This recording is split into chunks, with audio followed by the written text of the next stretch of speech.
Meus cumprimentos a todos.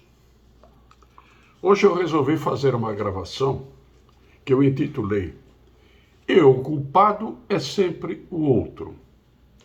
Vamos ver o que eu quis dizer com isso, né? O que é dizer que uma pessoa tem culpa e tem responsabilidade por nossas decisões? Seja para lá, seja para cá, seja se fico parado ou ando, seja se aceito ou recuso. Esta postura é tentar irrogar, ou seja, atribuir com incisividade ao outro a responsabilidade por aquilo que se passa comigo.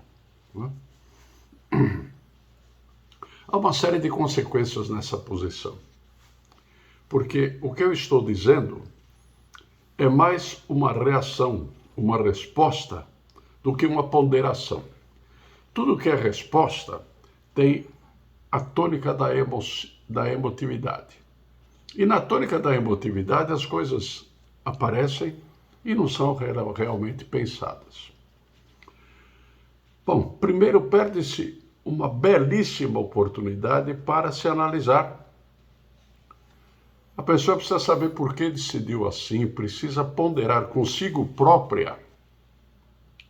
A pessoa ponderar consigo própria as razões dessa postura, desta atitude, ou deste caminho que foi pouco escolhido e muito emotivamente alimentado.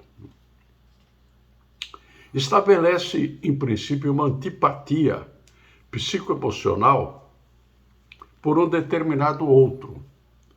Quantas coisas dentro de uma família ocorrem assim? A titia traz muitas características de minha mãe que eu não gostava, embora minha mãe não esteja mais aqui, mas a titia é muita cópia dela. Então, quando a titia disser A, eu vou dizer B. E vou tomar uma atitude contra a minha titia. Sim. Antipatia é o contrário de simpatia. De sintonia. É o contrário da postura que devemos ter para ler os sentimentos e também mostrar os nossos sentimentos, mas com autenticidade. Então perde uma bela oportunidade de se analisar. Estabelece essa antipatia e refuga seu envolvimento. Isso é muito sério. Eu não estou envolvido, foi fulano de tal que me obrigou, aspas, me induziu a fazer o que eu estou fazendo. Ótimo. Livra-se, não é? Daquilo lá. Essa consequência é muito grave. Porque a pessoa que assim age joga para debaixo do tapete o lixo, o trash de sua decisão. Não pondera e ela parece que quer ignorar que são dela o piso, o tapete e o lixo. São dela. Isso não vai ser entregue a outro de jeito nenhum, porque cada um tem o seu caminho, cada um tem o seu karma. Portanto, está perdendo uma oportunidade de fazer um limpa. Mas dia menos dia, isto volta. Tudo aquilo que eu lanço retorna para mim. É a regra da retribuição, que é uma regra também universal. E alimenta um hábito. Vejam bem, o que é o hábito? Hábito é uma maneira de ser em que pouco eu penso. Acontece isto, eu ajo assim. Eu habituo a agir assim. Nós sabemos que o hábito repetido, ele cria uma maneira de ser e estabelece quase sempre um vício. O hábito ainda é combatível, mas o vício entra para o inconsciente. Eu faço porque me é bom, veja, não é bom para o contexto, mas é bom para mim, e eu vou, então, sempre agir assim. Eu estou acomodado. É a situação do acomodado, não é? Agora, além de alimentar esse hábito e formar um modo de ser, nós podemos estar alimentando um vício. não é? Acabei de dizer do vício. O vício ingressa no nosso campo de atuação e ele nos comanda. Aconteceu isso, eu repito aquilo. Aconteceu isso, eu repito aquilo. E alimenta um estado de coisas que me é desfavorável, que é desfavorável para o contexto, porque eu estou colocado dentro de um contexto. Né? Qual é a atitude mais sensata? Dar um tempo. Não repetir o meu comportamento. Dar um tempo. Nós sabemos que falam muito que é ficar em cima do muro, né? Tem gente que fica em cima do muro que também não deixa de ser um hábito e um vício, sempre. Mas tem que saber que hora eu devo descer do muro. Né? Porque no primeiro livro que eu escrevi, A Eubiose, eu coloco as 5 fases de um comportamento que atendem a algumas coordenadas. Né? O que fazer, a razão pela qual vou fazer, o porquê, onde fazer, quando fazer e o modus faciendi, como diziam os latinos, a maneira pela qual vou fazer, o como fazer. Então, eu preciso sempre estar meditativo em relação a mim mesmo.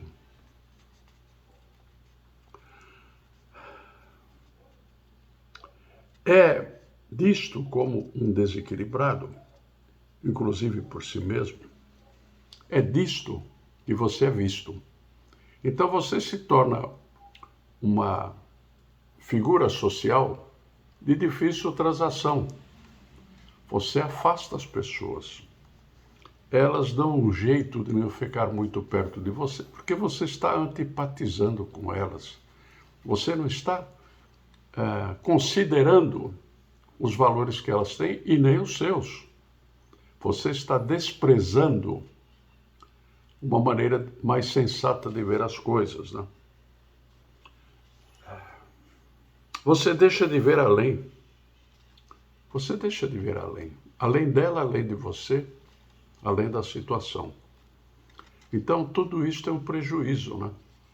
Eu venho dizendo há uns 10, 12 anos para cá, que na minha vida, eu sou um octogenário, estou na faixa dos 80 anos. Na minha vida, eu nunca assisti um período social em que cada um não tem culpa. É interessante. Quem será o culpado? O padre Joaquim? Quem será? Né? Eu não sou. Então procura-se um culpado. E vai se encontrar, claro, porque você vai atribuir nem aquilo que aconteceu a alguém com quem você já está antipatizando. Você deixa de ver além, isto é seríssimo. E você vai virando aos poucos aquilo que chamam de traste, né? Ninguém quer se aproximar de você. Agora vem a consequência mais séria. Você deixa de entender a vida oculta ou esotérica. Porque na vida esotérica, você vai constatar. E a constatação ocorre só quando abrem os seus canais. Você bloqueia esses canais. A vida entra por todos os poros, a vida esotérica. Você tem que estar preparado para vivenciar os valores que você não constata desde logo e que estão no bastidor dos sentidos, no bastidor das suas emoções, no bastidor dos seus pensamentos. Você precisa ingressar nesse aprofundamento para ser digno de uma criatura humana. Nós somos humanos, estamos humanos, e tudo isso é para o nosso crescimento. Então, fazer o bloqueio, olha, nós temos, quando eu estudava no colégio, ou seja, no antigo científico, havia o ginásio, que era de todos, depois você definia uma divisão clássico e científico. No clássico estavam as letras, a filosofia e coisas afins. E no científico estavam as ciências, as constatações práticas, né? E eu fiz o científico, porque a minha ideia primeira era seguir engenharia. Mas depois eu desisti. Depois eu vi que eu era mais clássico do que científico. Então, no científico, nós estudávamos essas consequências todas. E nós não temos direito a essas consequências. Porque este permeio é estabelecido por uma membrana. Vamos imaginar uma membrana que nos coloca em contato com o excesso da vida que não enxergamos, né? Isto é esotérico, o excesso da vida que não enxergamos. Isso chama-se osmose. Teve um tempo também que chamou-se embebição. Osmose ou embebição é a permeabilidade de uma membrana que, num processo de constatação científica, permite que um ambiente tenha, de uma certa forma, por um vazamento ou uma infiltração, um contato com outro ambiente. Então, isto na nossa vida é assim. Nós precisamos ter um contato com outro ambiente, que é o ambiente do campo mais formalizado, o campo mais estabelecido, que excede o homem comum.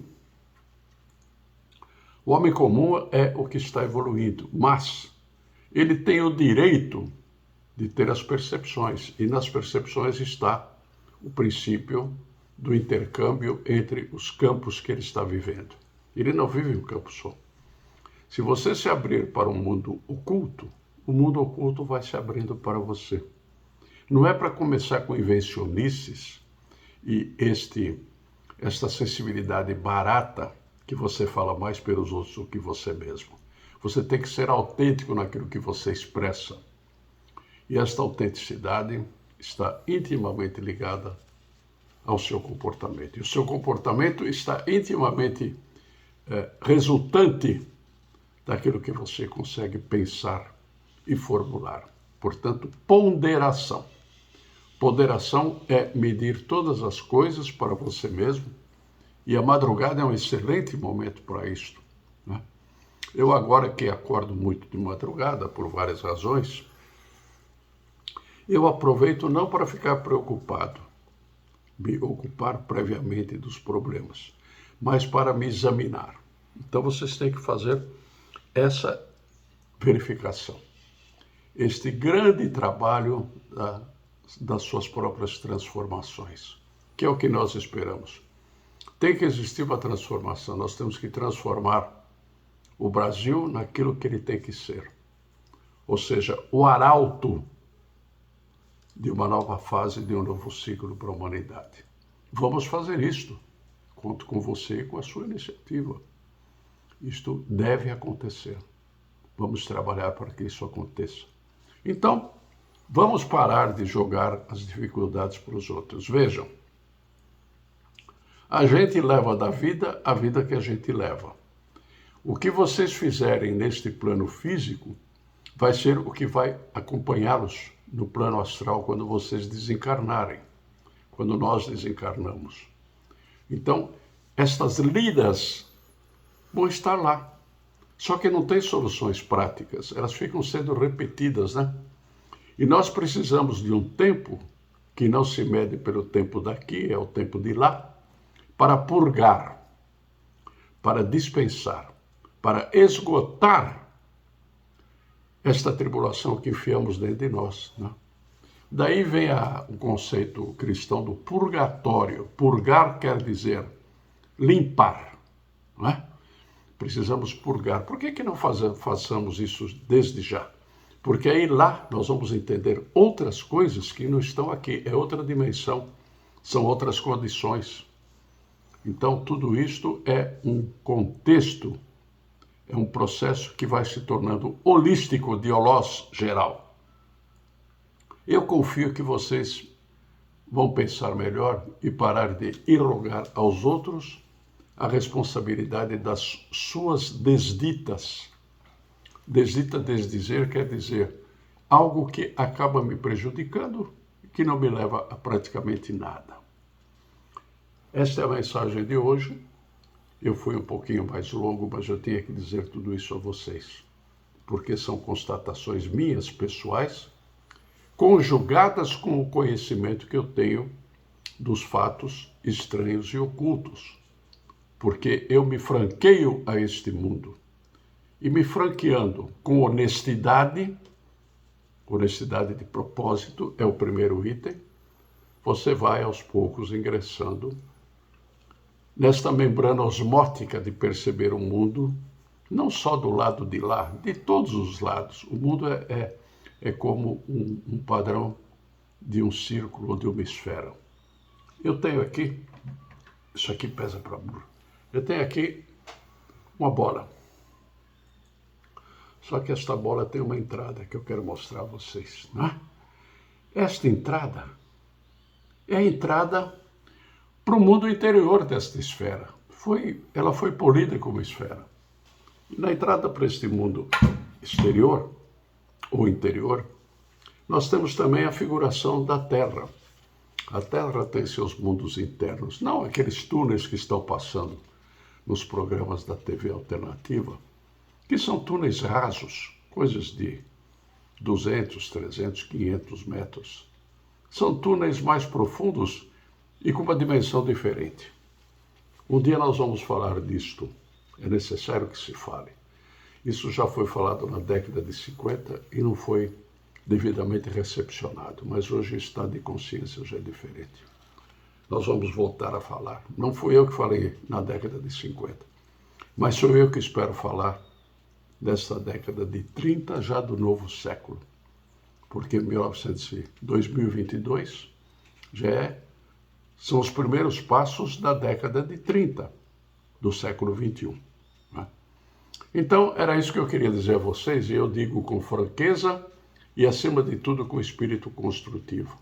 Façam esta faxina em vida. Comportem-se diferentes.